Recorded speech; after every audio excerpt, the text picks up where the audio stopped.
جن کے ایمان مضبوط نہیں تھا وہ بھی کاسٹزم پر بلیو کرنے لگے. یہاں تک کہ مسلمانوں میں بھی کاسٹ بن گئیں, کئی ذاتیں بن گئیں.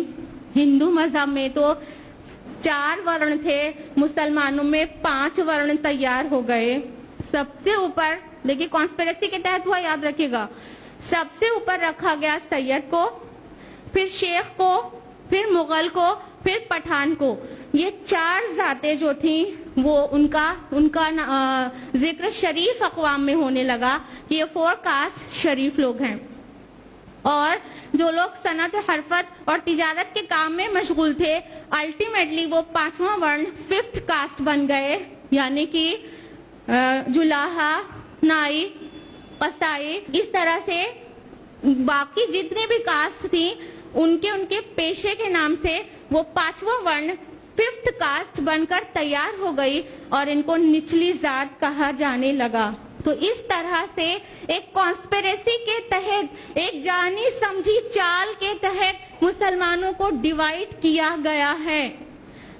مغل پیریڈ تک آتے آتے وہ اپنے بہت عروج پر پہنچ چکا تھا, بلکہ 13th سینچری میں بھی یہ ڈویژن اور ڈسکریمنیشن بہت اپنی عروج پر تھا. 13th سینچری کی بات ہم آپ کو بتائیں گے کہ سلطان شمس الدین التتمش اور غیاث الدین بلبن کے دور میں کسی بھی لوور کاسٹ, معاذ اللہ لوور کاسٹ ان کے الفاظ میں, کسی بھی لوور کاسٹ مسلم کو کسی بھی اچھی پوسٹ پر نہیں رکھا جاتا تھا.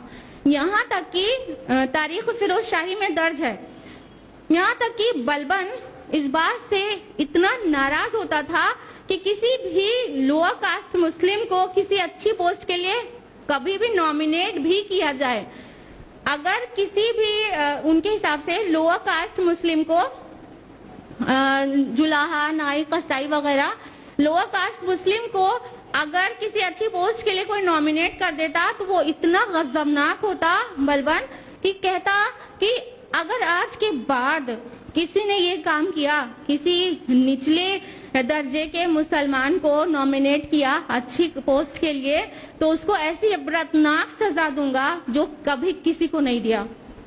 یعنی 13th سینچری تک پہنچتے پہنچتے اسلام میں کاسٹزم بالکل جڑ پکڑ چکا تھا, اور افسوس کے ساتھ وہ آج بھی جڑ پکڑے ہوئے ہے.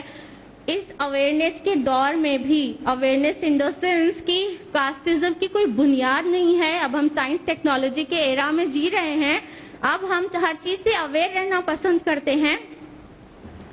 قرآن مجید کی وہی تعلیمات آج بھی ہمارے پاس ہے جو 1400 سال پہلے عربوں کے پاس تھی.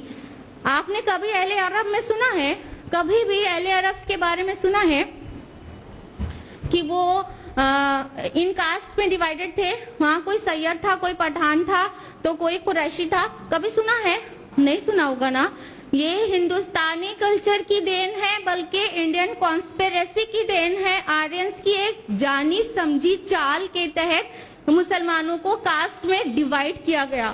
گھنائی سن کر, اگر کسی کے ذہن میں کاسٹزم ہے, اگر برادری واد کسی کے ذہن میں ہے, تو گھنائی سن کر یہ کہاں سے آیا ہے اور ہم کس کو حق سمجھتے ہیں.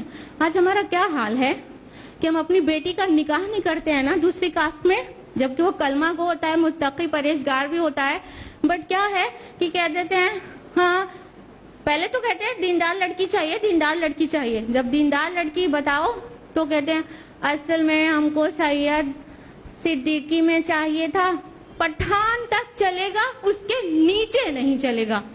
کیا کوئی سیڑھی ہے, کوئی سیڑھی ہے کہ اس کے نیچے نہیں چلے گا؟ یہ کتنی گھنونی سازش کے تحت ہم کو ڈیوائیڈ کیا گیا. قرآن حکیم آج بھی ہمارے پاس موجود ہے, اس کی تعلیمات آج بھی موجود ہے, اس کے بعد یہ دماغ سے گندگی جاتی کیوں نہیں ہے؟ کیوں نہیں نکل جاتی یہ گندگی دماغ سے کہ کاسٹزم کوئی چیز ہوتی ہے؟ اللہ تعالیٰ نے ڈیوائیڈ کیا کاسٹ میں, اللہ تعالیٰ نے انسانوں کو برادریوں میں ڈیوائیڈ کیا, بٹ فار ریکگنیشن نا, ڈسکریمنیشن کے لیے تو نہیں, پہچان کے لیے نا. ہم نے یہ پہچان کے بجائے اس کو تفاخر کا, بلکہ اپنے آپ کو اونچا ہونے کا ذریعہ بنا لیا. اللہ کے رسول صلی اللہ علیہ وسلم کے